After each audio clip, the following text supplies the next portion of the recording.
Siyempre pa, umpisahan na natin ang Facebook question mula naman kay Marcela Amargo. Okay. Sabi niya, may epekto daw ba sa sanggol kapag palaging stress yung nagbubuntis?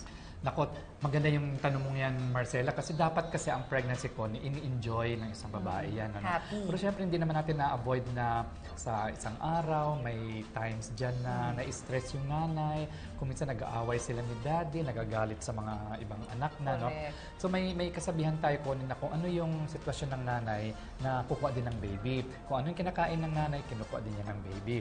So kung palaging na-stress yung nanay, syempre naapektuhan din yung baby, na-feel din ng baby kasi yun yung external environment to which that baby is exposed to ay nakaka-apekto din ng kanyang growth and development doon mismo sa loob, no? At hindi lang growth and development, pati na rin yung kanyang mental capacity, yung kanyang psychological makeup later on when that baby is born at naging bata siya, naging adult, nakaka-apekto yun. So, pag stress kasi yung nanay, yung adrenal gland ng isang baby, naapektuhan din yan, may stimulus yan to the brain na nagdidikta doon sa adrenal gland na mag-secrete ng hormones na epinephrine at yan ay pwede rin mag-cause ng premature labor at premature delivery. So maraming epekto yan sa baby. Ay nako, kaya importante ho, ha? Pag tayo nagbubuntis, hindi lang syempre yung mismo nagbubuntis. Although, kailangan talaga make a conscious effort na para huwag tayo ma-stress. Pero yung mga nasa paligid, huwag nyo isi-stress sa mga buntis. Yung pamilya mismo, dapat maintindihan dapat nila yun. Supportive sila kay Mami. Samantala, ito naman, mula naman kay MJ Enriquez, Doc. Ano daw dapat gawin kapag may nasalat na bukol sa kanyang dibdib? Pero lalaki ito, ha? Lalaki si MJ. Mas lalong delikado yan, Connie, no? Kasi, syempre, alam naman natin ang breast cancer kasi very common sa mga babae. Pero, may mga lalaki din na nagkakaroon ng breast cancer. At ito ay mas malignant, mas matindi yung course ng cancer kaysa sa doon sa mga babae. No? So, kung may nasalat silang bukol dyan, kailangan ipatingnan na nila sa sirohano yan para ma-biopsy kung anong klaseng bukol yan, kung benign siya or malignant. No? At very common din ito sa mga lalaki na nagpapa-inject ng hormones, mga nagba-bodybuilding.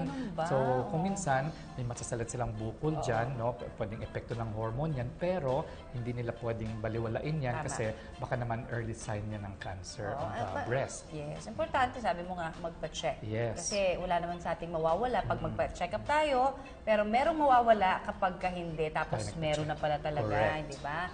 Ito naman mula kay Flestado Monardian, may pag-asa bang mabuntis daw yung mga may PCOS, yung polycystic ovarian syndrome na tinatawag? Kung naalala mo, Connie, palaging tinatanong to sa atin ng PCOS na ito na polycystic ovary syndrome. Ito yung mga babae na pag mayroon silang ganito ay hindi sila nag-ovulate. So, ibig sabihin noon, hindi sila fertile. Pero hindi naman yan sa ating teknolohiya ngayon, hindi na yan problema kasi may mga gamot tayo na pang-stimulate ng ovulation at pag nag-ovulate ng isang babae, pwede na siyang mabuntis. Ayun. Mula naman kay Dine Minosa Hernani, tungkol sa luslus, no? Meron ba daw na posibilidad na bumalik ito kahit na ang operahan na?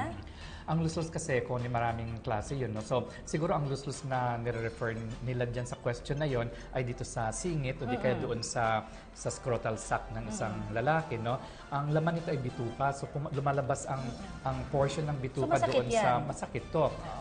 Dito sa scrotal area, di kaya dito sa inguinal area, no? Sa singit. Direct at saka indirect hernia yan. So, kailangan i-correct kasi may butas yun. So, i-correct yung butas, babalik yung bituka sa loob at i-correct yung butas na yan. Pag maganda yung paggawa ng surgery na yan, ay dapat hindi na siya magre-recur. So, bakit siya nagre-recur? Kasi kung minsan kasi may mga procedures na hindi maganda o di kaya bumigay yung mga sutures doon, kaya nanghihina uli yung area na yan, kaya pwede siyang bumalik. Okay, so pwede pa rin. Pwede pa rin.